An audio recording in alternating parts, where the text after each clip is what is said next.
So I'm Chris Brooks here, doing some special things, having some fun in here in the studio right now with us. We have Savanna Chestnut. She opened up yesterday evening for Michael Ray and Florida Georgia Line with the national anthem. First time she's done it since high school. You've been doing this for quite some time. How old are you actually? I am 23, but I started songwriting and performing when I was about 12 or 13, so it's been some time, huh? It's been a while, yeah. And I saw you've been on with a few names already, too. A few, yeah. I got to open for Tanya Tucker last year. That's probably the biggest one that I've had. And I saw Shenandoah was on there. Shenandoah, Granger Smith, back when I was in high school, I got to open for him. So it was kind of like right before he started getting more popular.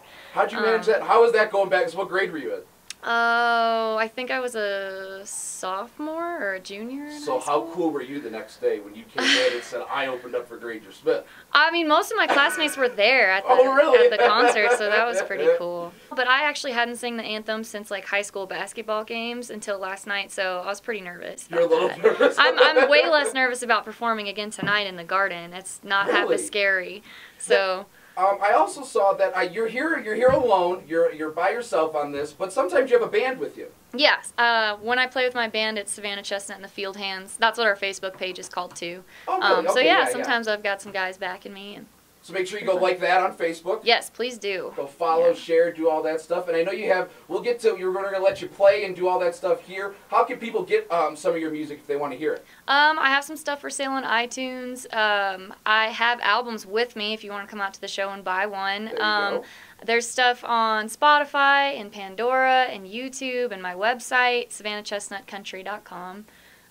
So yeah, you can kind of find it everywhere. And so now you have some original music you would like to perform for us as well, correct? Yes, I do. So what do you got for us? What are we playing? I am going to play a fairly new one. It's called Walls Can't Talk, and it's written from the perspective of an abandoned house because I spend a lot of time on the road, and I'm from Kansas, and if you've ever driven through Kansas, you'll notice that it's a lot of open fields with a lot of abandoned everything, like trucks, houses, tractors, like dogs and stuff. Like just everything is just left there. It's like our state motto should be screw it, leave it there, because that's what everyone does. So, but I'm really inspired by old abandoned houses because you know they have a story.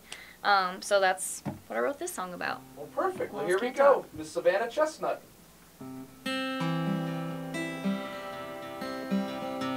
I don't look like much of nothing these days, I know it's true, but at one time my boards weren't rotted and my paint was all brand new. I've been sitting here a long time, my prime has come and gone, but my walls still tell the stories of the folks that called me home. The door in the front closet still has marks that Williams drew. There's one for almost every inch that little Katie grew. And underneath the white paint in the bedroom down the hall, you can still see where Jesse Thomas scribbled marker on the wall. Well, I've seen growing up and growing old. They moved in and they moved on, but there's memories in my scratches and dings. It seems to me that each one says a lot. So who says that walls can't talk?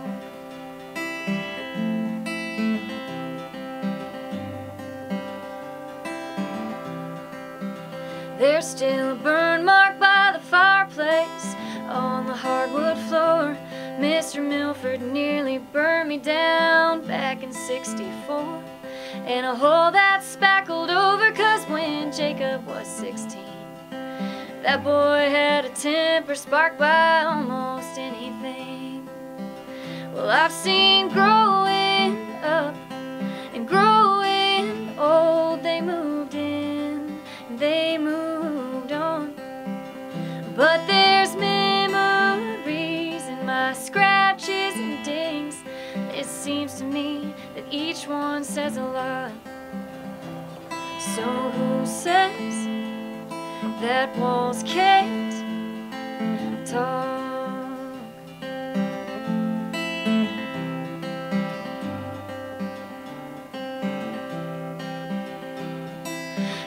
even though I'm falling all to pieces, I'm still proof that home is where the heart is.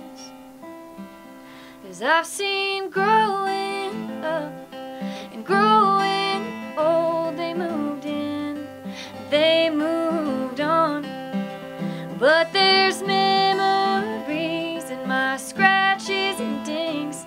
It seems to me that each one says a lot. So who says that walls can't talk?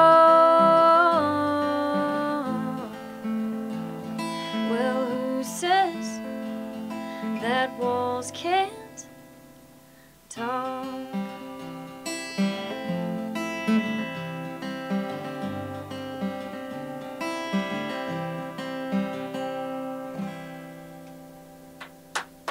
That was awesome. Good job. Thank you. That was really good. I enjoyed listening to that. So how does that whole process work? I mean, obviously you kind of told us at the beginning how you came up with the idea. How long does that song take to write?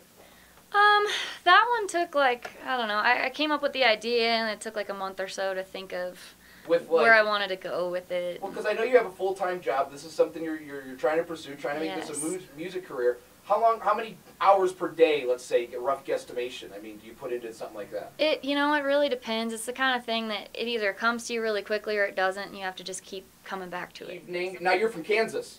Yes, yep. Born 10 and hours raised. away, yep. You've known about CFD. You know what this is and stuff like that, Oh, yeah, correct? Absolutely, yeah. This is like the big thing. This is the coup de grace. Oh, yeah, yeah. This is where you want to get Every to. country kid knows about CFD. So you got your own stuff. Do you ever do like covers and things like that? Oh, yeah. I mixed quite a few older country covers into my set. A lot of like Randy Travis or the Judds. Really? Some old school? Yeah, old school stuff. So how is that because country has changed quite a bit, and you are younger and stuff like that. It's got this new pop style to it and stuff like that. When going into this and trying to become somebody, is that the hard to figure out what style you want to go with? It wasn't for me because I always knew what I wanted to do. I knew that I wanted to play like old school, like roots kind of country stuff.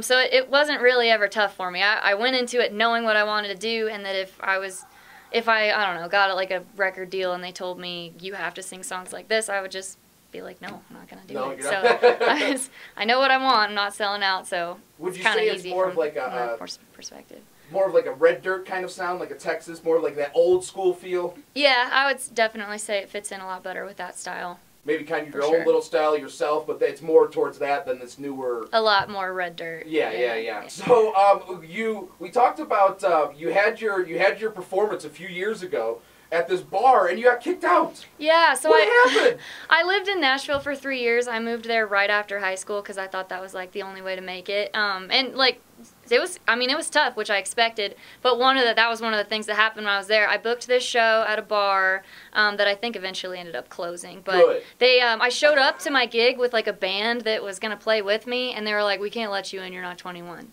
I was like, but I'm booked to play. Mark X's. Yeah, that's what I said. They were like, nope, we can't. And they like wouldn't let us in, so we just ended up playing on the street. Well, that's awesome. Well, Savanna, we greatly appreciate it. Best of luck with everything. Thank you. Don't forget about us little people when you make it big. No, thanks for having me. This has been awesome.